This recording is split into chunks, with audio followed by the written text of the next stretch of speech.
Ask almost any Muslim when to push for the highest possible spiritual return, and they will usually point to the month of Ramadan or the search for Laylatul Qadr, the night of decree. But focusing exclusively on that season leaves a gap in the calendar. There is a highly specific 10-day window where simple, everyday actions yield a higher value than almost anything else you can do. That window is the first 10 days of the month of Dhul Hijjah. The importance of this period is locked into the Qur'an. In Surah al-Fajr, the Creator swears an oath, by the 10 nights. Classical scholars have long identified these specific nights as the opening of Dhul Hijjah, which raises a structural question. Why swear an oath by these exact 10 days? And what makes their spiritual exchange rate mathematically superior to the rest of the year? As the texts show, ignoring this block of time means leaving the highest yield spiritual multiplier of the entire calendar completely on the table. To understand the scale of these days, we have to look at a benchmark set by the Prophet Muhammad. In a narration recorded by Tirmidhi, he states that there are no days in which righteous deeds are more beloved to God than these first 10 days of Dhul Hijjah. This visual represents the question the companions immediately asked in response. Are these days better even than jihad, the ultimate physical struggle and sacrifice in the path of God? The Prophet confirmed, yes, even better than that. He offered only one extreme exception.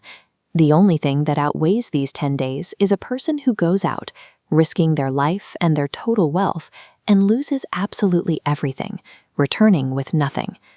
This exchange rewrites the hierarchy of spiritual value. It proves that God prioritizes accessible, consistent daily devotion during this window over almost all singular, monumental acts of sacrifice.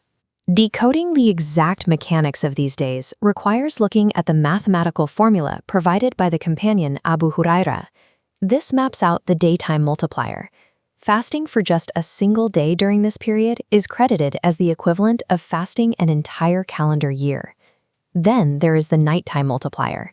Standing in prayer for just one of these 10 nights equates to catching Laylatul Qadr, the night of decree. By engaging in fasting and night prayers for a week and a half, a person can achieve the spiritual equivalent of multiple lifetimes of continuous worship. This entire period builds towards a specific climax on the 9th day of Dhul Hijjah, the day of Arafah. This archival image shows the physical scale of that day. Millions gather on the plains outside Mecca, seeking forgiveness at the peak of the Hajj.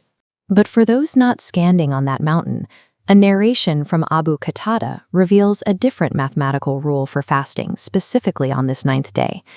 Fasting this single day triggers a dual-directional wipe.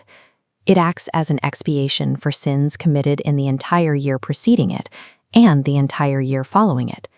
Arafah acts as a total reset button. It clears past debts while offering a spiritual line of credit for the future, all for roughly 14 hours of fasting.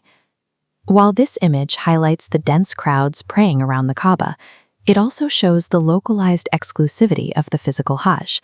Only a tiny fraction of the global population can stand in that courtyard. The genius of these 10 days is that they decentralize the rewards of Hajj. They democratize massive spiritual gains for those who not make the physical journey. Activating this multiplier requires a simple protocol: increasing dhikr, divine remembrance, standing in extra night prayers, and fasting during the day. If your schedule permits nothing else, securing the fast on the 9th day is the bare minimum requirement to clear your 2-year slate. The divine oath validates a window of extreme grace, a period engineered to bring the spiritual summit of Hajj into the rhythm of daily life.